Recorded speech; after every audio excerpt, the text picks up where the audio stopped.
We are into August, which means we are well and truly into this NBA offseason where not much is really going on right now. It won't be a while until the NBA news really starts ramping up. We got the Olympics going on right now. That's what we have for basketball. And so I wanted to start a little series here where I go through every player on the Kings roster and do a little player preview where I talk about what we can expect from each player going into next season. And I'll mainly be doing this from the top of the roster to the bottom of the roster. It's not going to be exact. I'll be talking about each player. I might group together some of the players later in the series just because there's not going to be as much to talk about with players that aren't expected to get a lot of playing time. But we are going to start with De'Aaron Fox. And I wanted to start with Fox because I think we are entering a very interesting season for him because he's in a new situation. Throughout his career, he has almost always been the number one scoring option on his team. Now, I'm not saying that's going to change, but he hasn't had much help when it comes to scores that he has played with. When we look at what he came into the league with, he came into the league in the 17-18 season. Zach Randolph was the leading scorer on the Kings with 14.5 points per game. That's kind of insane.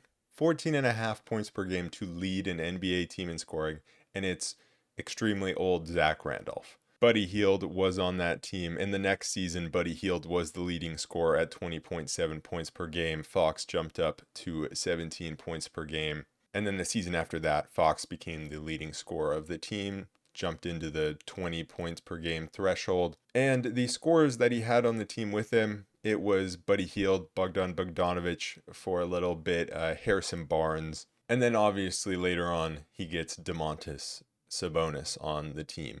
And that's pretty rough when you think about it. That's not a lot of help for him. Because Domantas Sabonis at 19 points per game, Buddy Hield at 20 points per game are fine. But those guys aren't scorers. Buddy Hield is a shooter. Domantas Sabonis is a play finisher and a great playmaker. But neither of them are true scorers.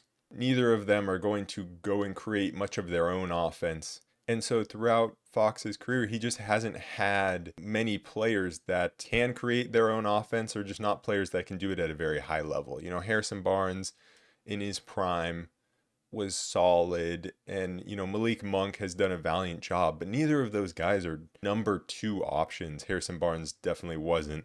The last 2 years he was okay, but he wasn't a number two option. Malik Monk, he's coming off the bench and he's your second scorer when it comes to being able to create for himself. And so now that DeMar DeRozan is on the team, that changes a lot. Finally, Fox has been paired with someone that can take some of that burden off of him to score the ball. Finally, another elite scorer on the team. And the Kings desperately needed that. A lot of focus on what the Kings need defensively, but really when you look at the offense, Malik Monk, like I said, a valiant job holding it down. You have Sabonis at 19 points per game, but the Kings just needed another guy that could go get a basket. And so they got that in DeMar DeRozan. And I think there's a lot of talk about how the fit will come together, especially between DeRozan and Fox, and how that'll work. Obviously, both of them being good clutch scorers, but I think that it's going to be a very good fit. And I think Fox's numbers will probably stay around where they are right now in terms of points per game, in terms of assists per game, because I don't actually think Fox is going to have to change all that much with the addition of DeMar DeRozan. Because Fox was never like a Luka Doncic, where if there's not someone else on the team who's going to go create a basket, he's just going to have the ball in his hands the whole possession and just create the offense himself every time. Last season, the season before, there were plenty of times, every game, there would be times where Fox would take plays off. He wasn't going to be the guy that just held the ball and created something on every single possession. And that just left the Kings in a bad spot on those possessions that he took off. And like I said, it forced Malik Monk to take a bigger load, or Harrison Barnes, and it's why the Kings struggled last season, because Harrison Barnes wasn't as good. And so now in those possessions, when Fox isn't the one that is on the ball creating something, DeMar can slot right in and be the guy that is creating on those possessions. And then obviously you can split time, and when Fox is out, DeMar can be on the court.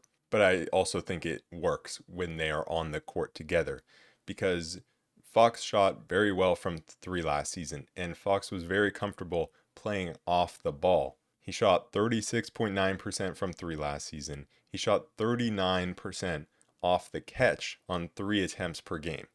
And then he shot 35.5% about off the dribble on 4.5 attempts per game. He just shot very well from three, off the catch when he was open. And I think he's going to have more of those opportunities. And he shot more threes off the dribble, I think, because there were plenty of times where the Kings offense would just go nowhere, and he was exhausted from having to carry the offense the whole time, that he would end up just jacking up an off the dribble three that maybe wasn't the best shot attempt. And now his percentage was still fine, like 35.5% off the dribble is not bad, but I just think those 4.5 attempts maybe were a little high. And so maybe though some of those 4.5 attempts off the dribble can be converted into the catch and shoot ones when he's playing off the ball of DeMar DeRozan. Also, I just don't think Fox is really an 82 game player. Throughout his career, he's played 73 games, 81 games, 51 games, 58 games, 59, 73, 74. And so those aren't bad numbers, especially when you consider a lot of the ones in the 50s were just him sitting out towards the end of the season when the Kings were bad and they started tanking, and they would just, say he had this injury, which I'm sure he did have some injury, but he could have played through it. And these last 2 seasons, he's only missed 8, 9 games. But I really think it's about when he's playing through injury these last couple of seasons, or he's playing through when he's just exhausted. And he'll go through these stretches, these week-long, 2-week-long stretches of his numbers being severely down. It's happened both of these last 2 seasons. And so I think now that you have DeMar DeRozan, it could be one of two things. Either in those times where Fox is down, maybe a little banged up, DeMar can take on more of the load in those games, or it just doesn't have to get to that point because Fox isn't having to do so much on a game-to-game basis. And it's also why keeping Malik Monk was so important, because, if you get DeMar DeRozan but lose Malik Monk, you still have some of those concerns of, is there going to be too much of a load on Fox and now DeRozan, because you still only have two of those guys. But now you're pairing those two elite scorers with Malik Monk, who doesn't have to play as much of a role.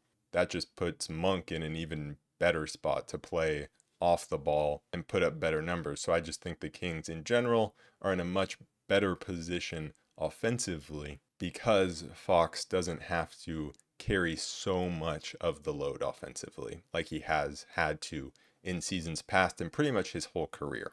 And I think that burden that's kind of being lifted offensively with the addition of DeRozan is going to help the Kings defensively, because with Fox maybe having to exert less energy offensively, he can channel that into his defensive assignments. Because last season he was locked in defensively, especially later in the season. He said he wanted to average 2 steals per game, which he did. He led the league in steals per game, and him and Keon Ellis were such vital parts at the point of attack to actually making the Kings an average defense and making them an elite defense towards the end of the season.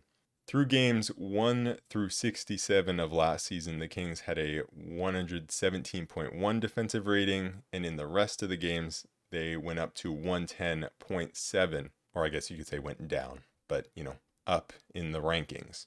The difference in that number is Keon Ellis being inserted into the starting lineup, but it really was about the pair of Fox and Keon at the point of attack, and Fox being so locked in defensively. In that stretch of the season, games 68 through 82, he was averaging 2.5 steals per game. He really ramped it up. There were games where he was getting, 6 steals, just an insane amount of steals. And that's really how the Kings had to play to be good defensively. They have to play on the perimeter, because we saw what happens when the Kings aren't a good perimeter defensive team and they get inside. We don't have the rim protection to protect the inside very well. And it's not like we're the biggest team, so we have to kind of play in a way where you have a bunch of pests on the perimeter, and that's exactly what Fox and Keon were doing. And so we need more of that from Fox for this upcoming season. We need him to stay locked in defensively. And I think with some of that offensive burden being lifted, he can take on those defensive assignments, not like he didn't last season, because he was good last season defensively, but now that that burden is lifted offensively, hopefully he can continue to do what he did last season defensively and maybe be even better. Not necessarily just looking at the steals numbers, but just take tougher matchups and be better defensively all around. Even though he already was good defensively, I think he can be even better. With the addition of DeMar DeRozan, I don't really expect Fox's numbers to get better. I don't expect them to get worse. I expect them to probably stay around where they are. And I think that that's perfect for the Kings because I don't think DeMar is going to take away from what Fox does. I think it's just going to allow Fox to be more consistent offensively. Maybe the highs won't be as high for him in terms of scoring. Maybe he won't go on these stretches of scoring 30 plus points per game. Maybe he will, but maybe he won't because he's not going to have to. And so I think that means the lows won't be as low as they have been these past 2 seasons. And I think when it comes to, who's taking the last shot of the game, I feel like that's kind of a common question. It's just whoever has it going, whoever has the worst defender on them, whoever, happens to find themselves in the best spot. I think there were plenty of times last season where Fox would have to create something with no movement offensively with the best defender on the opponent's team on him, and it didn't go well. He didn't have as good of a season in the clutch last season as he did when he won Clutch Player of the Year. And so I think with another option out there in the clutch, it's only going to make him more efficient in that area. So I'm very excited about this upcoming season for Fox and for the Kings offensively. I think they're just going to get a lot better, and hopefully they can maintain what they did defensively. So I'm excited about what this upcoming season is going to hold for Fox because he's never played with a scorer like DeMar DeRozan, and so I'm excited to see how they mesh, and I think he's probably very excited about it too. So that is it for my player preview of De'Aaron Fox. I don't know who I'm going to be doing the next one on, but I'm sure it will be either Sabonis or DeRozan. Like I said, it won't be exact, but we're going from the top of the roster to the bottom of the roster throughout this offseason. If you want, comment who you want to see next, and I might take it into consideration, and I will see you guys in the next one. Peace.